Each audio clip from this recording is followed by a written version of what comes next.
നമസ്കാരം എല്ലാവർക്കും എൻ്റെ യൂട്യൂബ് ചാനൽ ഷീബാസ് രുചിയിടത്തിലേക്ക് സ്വാഗതം. ഇന്ന് ഞാൻ അവൽ വെച്ചുള്ള ഒരു ഡിഷാണ് തയ്യാറാക്കുന്നത്. നമ്മുടെ നാട്ടിൽ ധാരാളമായിട്ട് അവൽ ലഭിക്കുമെങ്കിലും നമ്മൾ അധികമായിട്ട് ഈ ഒരു ഡിഷ് തയ്യാറാക്കാറില്ല. അവൽ കൊണ്ട് വേറുള്ള ഡിഷസാണ് കൂടുതലായിട്ട് നമ്മൾ തയ്യാറാക്കുന്നത്. കേരളത്തിന് വെളിയിലാണ് ഈ ഒരു ഡിഷ് എല്ലാവരും തയ്യാറാക്കി ഞാൻ കണ്ടിരിക്കുന്നത്. എന്നാലും ഇന്നിപ്പോൾ മിക്കവരും നമ്മുടെ നാട്ടിലും ഇത് തയ്യാറാക്കാറുണ്ട്. പോഹ എന്നാണ് ഇതിന് പറയുന്നത്. അവൽ വെച്ച് പോഹ എങ്ങനെയാണ് തയ്യാറാക്കുന്നതെന്നുള്ള വീഡിയോ നമുക്ക് കണ്ടു നോക്കാം. വളരെ എളുപ്പത്തിൽ തന്നെ ഇത് തയ്യാറാക്കാൻ പറ്റും. അപ്പോൾ എല്ലാവരും ഒന്ന് ട്രൈ ചെയ്ത് നോക്കണം. അഭിപ്രായങ്ങൾ അറിയിക്കാൻ മറക്കരുത്. അപ്പോൾ നമുക്ക് വീഡിയോയിലേക്ക് കിടക്കാം. ഇന്ന് ഞാൻ പോഹയാണ് ഉണ്ടാക്കുന്നത്. പോഹ ഒരു ഇന്ത്യൻ ഡിഷാണെങ്കിലും കേരളത്തിൽ നമ്മൾ അധികം ഇതിങ്ങനെ ഉണ്ടാക്കാറില്ല.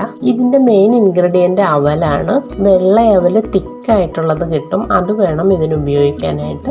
സാധാരണ നമുക്കിവിടെ കിട്ടുന്ന ആ തിന്നവൽ ഉപയോഗിച്ച് കഴിഞ്ഞാൽ പോഹ ഉണ്ടാക്കി കഴിയുമ്പോൾ അത് കട്ട കെട്ടിയിരിക്കും. അപ്പോൾ അതുകൊണ്ട് നമ്മൾ പോഹയ്ക്കുള്ള അവൽ വാങ്ങുമ്പോൾ ശ്രദ്ധിക്കണം. പോഹ അവൽ സ്പെഷ്യലായിട്ട് വാങ്ങാൻ കിട്ടും. നല്ലവണ്ണം പേറ്റി വൃത്തിയാക്കി എടുത്ത അവൽ 1 കപ്പാണ് ഞാനിവിടെ ഉപയോഗിച്ചിരിക്കുന്നത്. അതൊരു ബൗളിലിട്ടിട്ട് അതിലേക്ക് ഞാൻ കുറച്ച് വെള്ളം ഒഴിക്കുന്നുണ്ട്. ഉടനെ തന്നെ നമുക്ക് വെള്ളം ഊറ്റി കളയുകയോ അല്ലെങ്കിൽ ഈ ഒരു അവൽ ഒരു സ്ട്രെയിനറിലേക്ക് മാറ്റുകയോ ചെയ്യാം. അവൽ ഒന്ന് സോഫ്റ്റ് ആകാൻ വേണ്ടിയിട്ടാണ് ഇങ്ങനെ ചെയ്യുന്നത്. ഇത് മറ്റുള്ള ഇൻഗ്രീഡിയൻസ് എല്ലാം തയ്യാറാക്കുന്നത് വരെ ഇതിങ്ങനെ ഒന്ന് റെസ്റ്റ് ചെയ്യാൻ വയ്ക്കാം. ഇനി ഒരു പാൻ വെച്ച് ചൂടാകുമ്പോൾ അതിലേക്ക് നമുക്ക് കടല ഇട്ട് കൊടുക്കാം, പീനട്ട്സ്. അത് നല്ലവണ്ണം ഒന്ന് റോസ്റ്റ് ചെയ്തെടുക്കണം. പൊട്ടുന്ന സൗണ്ട് കേൾക്കാം. അപ്പോഴേക്കും അതിൻ്റെ അർത്ഥം ഇത് റോസ്റ്റായി എന്നാണ്.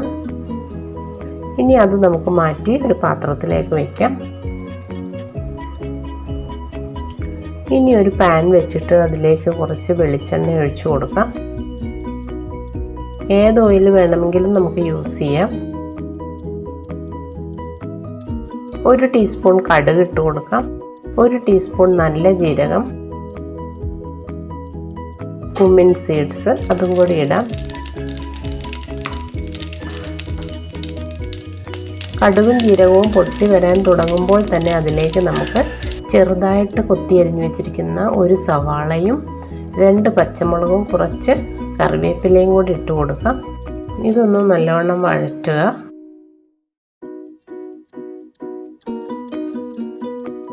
ഇനി അതിലേക്ക് നമുക്ക് 1/4 ടീസ്പൂൺ മഞ്ഞൾപ്പൊടി ഇട്ടൊന്ന് ഇളക്കാം.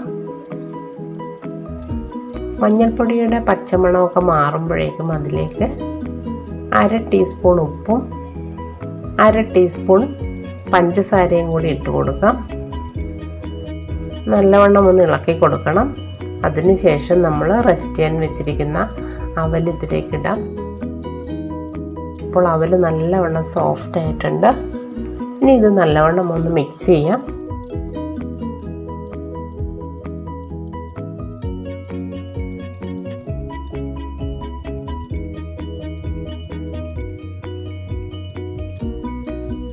ഇതിലേക്ക് നമുക്ക് പകുതി നാരങ്ങയുടെ നീരൊന്ന് ഒഴിച്ചു കൊടുക്കാം.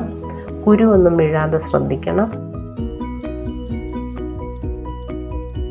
നല്ലവണ്ണം ഒന്ന് മിക്സ് ചെയ്യണം. ഇനി നമുക്കിതൊന്ന് മൂടി 1 മിനിറ്റ് വയ്ക്കാം. ഇപ്പോൾ 1 മിനിറ്റ് കഴിഞ്ഞിട്ടുണ്ട്. ഇനി ഇതിലേക്ക് നമുക്ക് റോസ്റ്റ് ചെയ്ത് വെച്ചിരിക്കുന്ന പീനട്ട്സ് ഇട്ട് കൊടുക്കാം. നല്ലവണ്ണം ഇളക്കിയതിന് ശേഷം കുറച്ച് മല്ലിയിലയും കൂടി ഇടാം.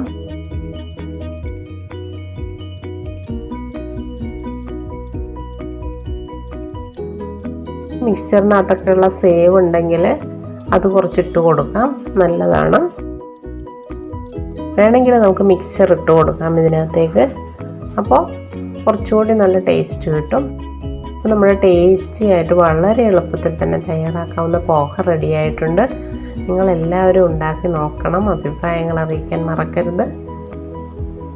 പുതിയ വീഡിയോസുമായിട്ട് നമുക്ക് വീണ്ടും കാണുന്നത് വരെ ബൈ.